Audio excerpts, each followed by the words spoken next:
तर मंडळी, आज आहे संडे आणि संडे स्पेशल मी घेऊन आलेले आहे काळ्या पिशवीतून खास बोंबील. तर बोंबील बघा, मी पहिले स्वच्छ असे धुवून घेतलेले आहेत. मावशींनी खूप कमी बोंबील दिले, पण हरकत नाही, उन्हाळा सुरू आहे, गरमी आहे आणि आपल्याला थंडे मासेच खायचे आहे, म्हणून मी फक्त बोंबीलच घेऊन आले.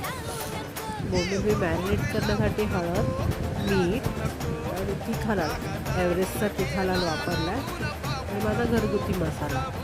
हे सगळं मी चोळून घेणार आहे बोंबलांना. माझ्याकडे आहे कोकम आगळ. कोकम आगळ जर तुमच्याकडे नसेल तर तुम्ही लिंबूही टाकू शकता. तर मी कोकम आगळ लावते फिशला, खूप छान टेस्ट होते. आता मी हे अर्धा तास असंच ठेवून देणार आहे आणि दुसरीकडे मी भाकरी करून घेते. आजचा बेत आहे ज्वारीची भाकरी आणि क्रिस्पी बोंबील. मी हा जो तवा आहे लोखंडाचा आहे, खूप छान आहे. तो ह्याच तव्यात फिश फ्राय करते. फिश फ्राय करण्यासाठी मी एका प्लेटमध्ये रवा घेतला.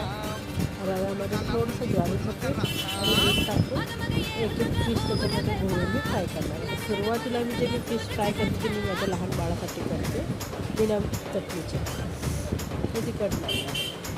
आता एक एक करून आपण सगळ्या बोंबलांना रवा लावून घेणार आहोत आणि शालो फ्राय करून घेणार आहोत.